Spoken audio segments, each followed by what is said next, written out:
Welcome to 52 Miniatures. My name is Alex. Sorry about the mess. There's quite a few projects going on. I'm sure you understand. Now, I don't know how you are, but I'm kind of cursed with wanting to get into a lot of different games. I see a new game and I'm all, wow, that looks cool. And slowly the stack of books kind of piles up. But how do you actually get into a game? How do you actually get to play it? Well, you need people. You need other people to play a game.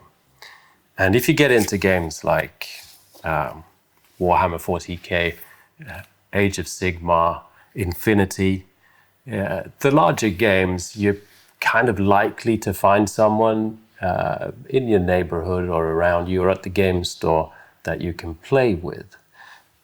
But there's all these other games that are kind of smaller games, I guess. We've got Stargrave here, we've got A War Transformed, we've got Space Station Zero. All these cool games that I really want to try out, but it's more difficult to find someone to play with. You kind of have to, introduce the game to someone. It's kind of your job to go, look at this new game, friends. Shall we try and play it? But what if they're not interested? What if you find this game that you really think is, I really want to try this game. You show it to someone you think you can play with, and they're a bit like, nah, it's not really my setting. Or, I don't really like the story, or it's not really the miniatures I'd like to paint. Well, if that is the case, then you can actually change them a little bit. None of these books are things that are totally set in stone. And if you need to change them just a little bit to bring someone else in, it's totally possible. Let me show you. So I've been wanting to get into the Silver Bayonet since it was released. I even made a video on it when it was released, which is probably years back. I personally really like the setting. It's sort of set during Napoleonic times, but there is actually monsters like goblins and vampires and stuff like that. And you have a small squad of monster hunters that kind of go out to cleanse the land of evil. But it is sort of a historically based game, and not that many people are into historically based games if you come from a sort of more fantasy wargaming kind of a crowd. There's no orcs or orc hordes. There is maybe orcs, but there's no space marines. There's not that kind of a thing going. But there could be. See, I got this idea. My son just recently wanted to get into Age of Sigmar. We went to a game store and he was sort of looking at miniatures. He kind of wanted to go for orcs, but in the end we went with a starter box because he also was interested in the Stormcast, and the starter box for Age of Sigmar was just so much more worth the money. And so he's got the Stormcast and I got like 10 million rats to paint, and we're going to start playing Age of Sigmar. But he's still a bit sort of like, I'd like to get some orcs. And that's when the idea struck me. What if I would change the setting slightly of the Silver Bayonet, turn it into the Silver WAAGH, or whatever you'd like to call it, and actually have orcs as my champions and my heroic, or maybe just clandestine orcs, cleansing the land of evil people instead of monsters. Just a quick switch. And my son will get his orcs and I'll get to play the Silver Bayonet. So how do we go about doing that? Well, obviously we need to change the story slightly, going from the monsters being the heroes and turning the heroes into monsters. But we also need miniatures. There's not that many Napoleonic orcs around, so I'm going to have to build my own little crew. And I was looking for sort of Napoleonic style miniatures to use as a base. What I found was these minute men or minute men I believe it's got to do with minutes, as in time, because they were a sort of fast response unit during the sort of early stages and then into the Revolutionary War of the Americas. Anyways, I thought these were cooler than the sort of standard Napoleonic soldiers, because if I'm going to have orcs, they're probably going to be a little bit more sort of special ops kind of fellows. But you get the lovely hats, you get the muskets. Muskets are important, and just the pants and the clothes are just very sort of Napoleonic era looking. So I think this is going to be a good base. I also, from before, this was something I had just because I bought this at some point because I thought it was a very nice kit, which is also from Wargames Atlantic, and it's called Guards. It's classic fantasy, which kind of means it's could pass for medieval more, but there's all these great bits, you know, more close combat weapons as well as torches and lanterns and just stuff that you probably need if you're going out into the dark wastes to kill some humans. We also obviously need orc bits. We're going to look into that, but we also need to decide what the warband is going to look like. Because if we're kitbashing, you know, we need to pick, is he going to wear a musket or a sword, or, you know, so we need to design a warband of orcs for Silver Bayonet. No, Silver WAAGH. In the Silver Bayonet, you put together a warband of 8 miniatures. You start with the captain, obviously your leader, and then you have a certain amount of points, about 100 points, to continue building up the rest of your squad, which is the rest of the 7 miniatures. The start is to pick a country.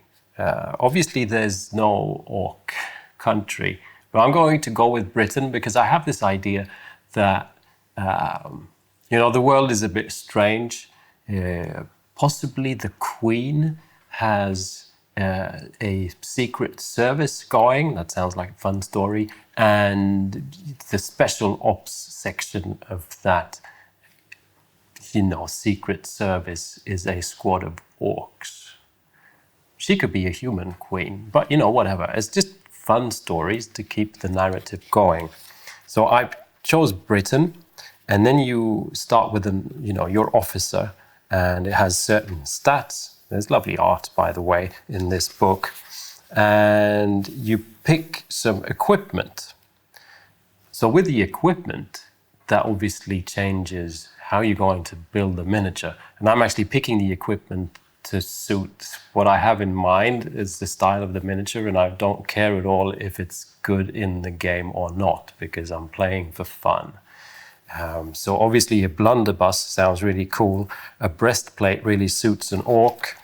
We've also got, what else? There was this torch thing, oil and torches. I just thought it would be great to have a miniature walking around with like a torch or a lantern or something like that. So like a blunderbuss in one arm and a torch in the other, and we have our orc captain. That kind of thing. We then need to select soldiers, and this is always when you're building a unit, it's a matter of, you know, what are you going to spend your points on and all of this kind of stuff. And I really want someone doing magic because we need some kind of sorceress orc, because that also is a fun kind of a build. And in that case, I think we have this thing. It's called an occultist. There's always been those who study the supernatural, compile books of spells, and try to use these powers to shape the material world. In some places, they're called druids, warlocks, or witches, and so on. So obviously, you know, a warlock orc is awesome. Same goes for a doctor, because Doctor Orks is always fun. I don't know if I can kitbash it that well, but having a surgeon kind of orc style miniature is great. Then we just kind of need to fill up. I want someone that was a bit more of a close combat kind of, you know, you need an orc that just runs up there and bashes things. That's just the way of the world. And I found these Highlanders. Now, I obviously won't make a sort of Scottish, you know, it'd be fun with a kilt an orc in a kilt, but I don't have any kilts, and I'm not going to just keep on buying lots of weird kits just to get one pair of kilts. But that's the Highlander. And then something a bit longer range. So I found this, there's a rifleman, I think. Here's a rifleman, which is, despite its much greater accuracy at long range, the rifle is still a relatively uncommon weapon, mainly due to its slower reload time. But we've got, sort of like a sniper. Sniper orcs are cool too. And then the rest is just a matter of trying to get the points together with some regular troops, which is sort of infantrymen. And I think I put some Marines or sailors. There was also sappers. Sappers go really well with orcs, an orc sapper. So they're around here somewhere. Here we are, the sapper. Also known as combat engineers. Sappers are usually employed in building or destroying roads, bridges, and fortifications. So obviously, orcs carrying explosives around is great. Once I've got this sort of together, and the sort of kitbash becomes a little bit more clear. But we still have the sort of orc, the orc bit problem that we need to look into.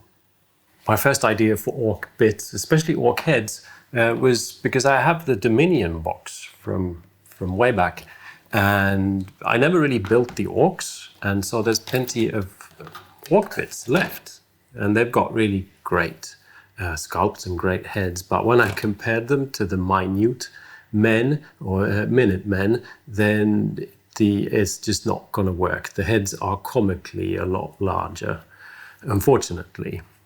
I then thought of the hobgrots that come in the same box, because I think head-wise, like the size, that would actually work. But I asked my son, do you think this looks like an orc? And I showed him the heads, and he was like, no, that doesn't really look like an orc. Unfortunately, they've also got helmets that could be a bit tricky to sort of scrape off and replace with a Napoleonic hat.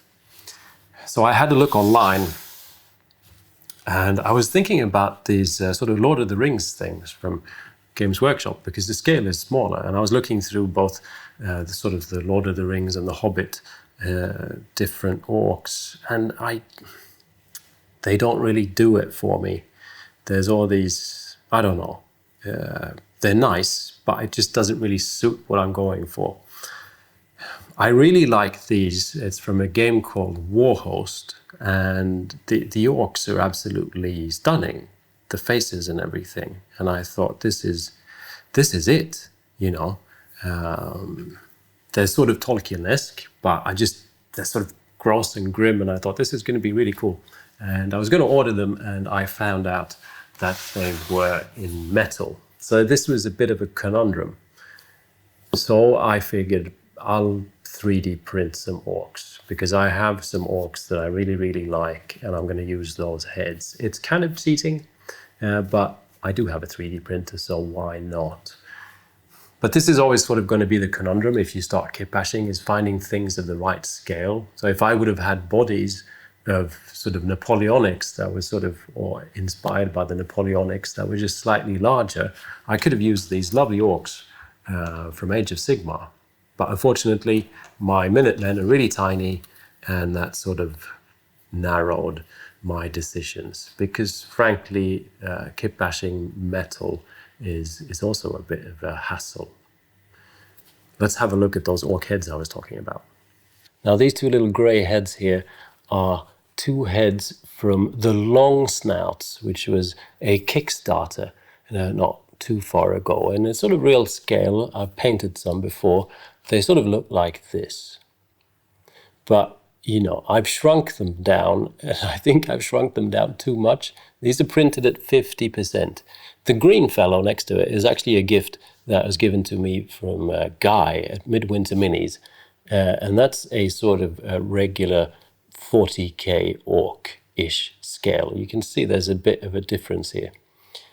Sometimes mistakes are great things, because what I have realized is that, yes, these heads are even too small, they're smaller than they should be, but it actually probably will make the miniatures look more sort of beefy. If the bodies are sort of larger and the head is smaller, then they will look like they've got imposing bodies going on a smaller scale. So we'll have small orcs with small heads, but big bodies. And I think that's going to be cool. But we won't find out until we actually build one of them. So let's go build an orc. So let's start with the simplest of soldiers, the infantryman. It's always a good idea to start sort of at the lower ranking units and then working your way up as, the better ideas you get while kit bashing. If we have a look at the minute men, the sprue here, they come on these little bases of their own, which is not something I want to use. So I've already cut that off and put the main body, the torso and the legs, on a 25mm base, which will suit playing the game a little bit better. I've also picked out a few bits here and scraped the mold lines and everything. So let's just glue on the arms and then try and get that orc head on. I really like kit bashing with plastic miniatures because it's just, it's a lot easier than working with metals and obviously using plastic cement to glue it all together, because it just, creates a stronger bond. But I also, when doing things like this, which is gluing a couple of arms together that are connected to the rifle, I can sort of try and get it perfectly right by having the opportunity to move things a little bit and not sort of definitely glued in place as they would be if this was super glue. It's just a lot easier to work with, I find. And there we are. We've got our minute man reloading his musket. And there we are. That's protruding pretty nicely. And we have a orc minute man. A nifty little trick, if you've got joints that are kind of important, like this head is kind of important that it stays in place, but it's only kind of glued to the edge because it's not a perfect fit. There is, however, a big blob of super glue in there right now that's drying. And if I grab some baking soda or sodium bicarbonate and just try and get that inside the head on top of the super glue, that reacts with the super glue and just creates a really strong bonding mass. Like the super glue just cures instantly, mixes together with the sodium bicarbonate, and you have super strong bonds. This is really handy if you do kit bashes and you have areas you want to fill out a little bit, or bonds you just want to be really strong. Be mindful, however, of the fact that you get that slight grainy texture, so it doesn't look great. But like this is just on the inside of the head. It won't be visible. If you have a look there, there's like sodium bicarbonate inside. Just blow that off, and we have a super strong bond, and the head will hopefully stick forever until someone chops his head off, obviously. I now need to fill that gap in the head and sort of create a bit of a neck. For that, I'm going to use green stuff, which is a 2-part epoxy putty. Most of you probably know of this. You grab a little bit of the blue part and a little bit of the green part, usually equal amounts, but people have their own little recipes of using more of one or less of the other. But you mix these together and you get a putty that you can sort of shape like a clay, and that sort of hardens after a while into something that you can then paint over. There's all these kinds of different sculpting tools. I tend to just use toothpicks, which is not always the most efficient, but they're always around. If you have some water and dip your toothpick in water, it's just easier for it not to stick, and you can start sort of shaping that, pushing it into that hole and trying to make a neck, I guess, which is, well, sculpting is tricky, but This isn't really going to be visible. We just need to cover up that hole. Once you've gotten everything into place, you can actually use a brush with some water on it if you want to try and just smooth the not very expertise sculpting out a little bit. And pretty soon you have a neck. Now for the tiny head, we're just after the hat. So what I need to do is essentially cut this poor man's face off, which is kind of easily done, I hope. We'll just, there we are. No more face. And then we can finally glue the hat on. I've had a bit too much coffee, a bit shaky, but let's put this hat on and see what we've created.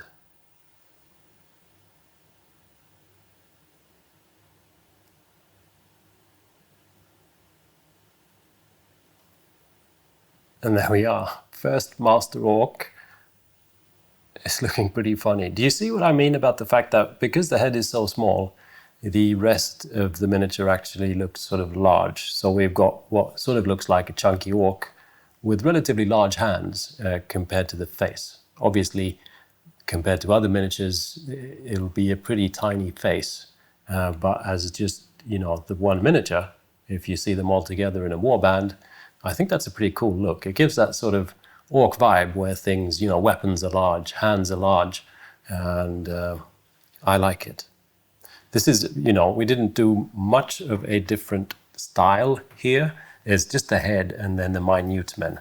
I do have an idea, however, because I do want more of a different vibe. They're supposed to be out there lurking in the dark, doing clandestine things, and there's supposed to be monsters and all of this. And I found some more sprue. This is from Frostgrave. I bought this for a different project, and it's the Frostgrave Cultist sprue. This sprue actually contains a lot of little fun bits, like backpacks and stuff. There's a backpack over there. Here's some weird things with bones and, all these just little jingle jangle things that I think can spruce things up. So I'm thinking, because this is an infantryman, I could give him a backpack. We just pop that on there, hopefully. There's a bit of a gap. I should use some sprue goo. So sprue goo is really handy. If I could find it. Where's my sprue goo? Okay, I can't find my sprue goo, so we're actually going to have to make some sprue goo. Best to get all the plastic out of the way. I've got an old tin, empty tin of Tamiya extra thin cement, and I've got a full tin of Tamiya extra thin cement. I've got a piece of sprue, and I'm just going to make a little bit here now. And just cut in pieces of sprue. And then we just add thin cement to that.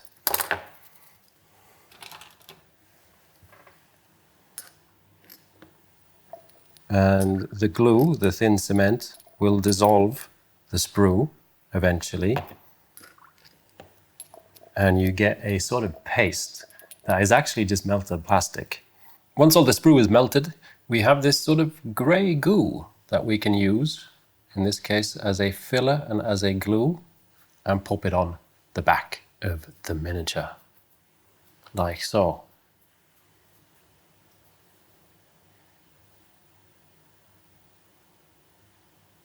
And once this hardens, it's sort of like welding, really. You'll just have solid plastic in between. And if you get sort of stuff in, where you don't really want it, or if you want to smooth it out, you can just grab plastic cement and that little brush that's on the plastic cement and sort of just brush it out and clean up any excess or just make it look nice and smooth. And we have our first orc. I have one last idea that I'm not really sure of. In the sprue from the minute men, they have these tiny little, I guess, hair. They've got long hair in a pretty little thing, which is very sort of the time. I'm just going to cut one out and see if we can add that. Now, this is a really tiny little piece of plastic. I've got a dollop of glue in there, but there we are, look at that. He's got a bit of hair sticking out. Isn't that lovely? And it looks like we have our first Silver WAAGH miniature. I just think this is a great fun thing, and I hope you've liked the idea. Obviously, you know, this is kind of specialized. We're into Napoleonics. We got some orcs in there, but there's nothing to say you could do this with any game that you might want to play with people, but they're not sort of super interested. You might have someone who wants to play Stormcast and rats, and so you just chop the rats' heads off and put them on the Stormcast. Or you have someone that wants to play Space Marines, but they want to play female Space Marines, and then you just try and get some female heads to put on some of the Space Marines. There's so many different ways to just sort of slightly alter these games to maybe potentially make them interesting to other people that otherwise wouldn't be interested in the game that you think would be a fun game. We've only done one orc today, so there's another 7 to go. I'm going to keep on working on this project in more videos to come, so I hope for those of you that want to see some more orc kit bashing, using some more of the different kits, maybe getting a bit more advanced, then please, you know, check in whenever that arrives. I'll probably title them Silver WAAGH or something like that. The Silver Bayonet, to me, seems like a fun game. I obviously haven't played it yet, but I have studied the rules quite a bit. I just love the idea. There's plenty of supplements as well for those that, you know, play and want to keep on playing with different scenarios. We've got an Egypt version, there's a Canada version, there's the Carpathians, I guess that's vampires then, and Italy, I don't know, villainous pasta or something. Fun game, check it out if you'd like, and please come back and watch me kit bash some more orcs. Thank you very much for watching. Please, you know, like and subscribe, press the notifications bell, all that YouTube kind of stuff, as well as if you're inclined to check out my Patreon, because that's sort of what keeps this channel going and gives me the chance to kit bash orcs. So obviously I want you to sponsor me on Patreon. I thought this was a fitting little video for what is Orktober, but also Spooktober. I hope you've enjoyed it. Thank you for watching. Bye.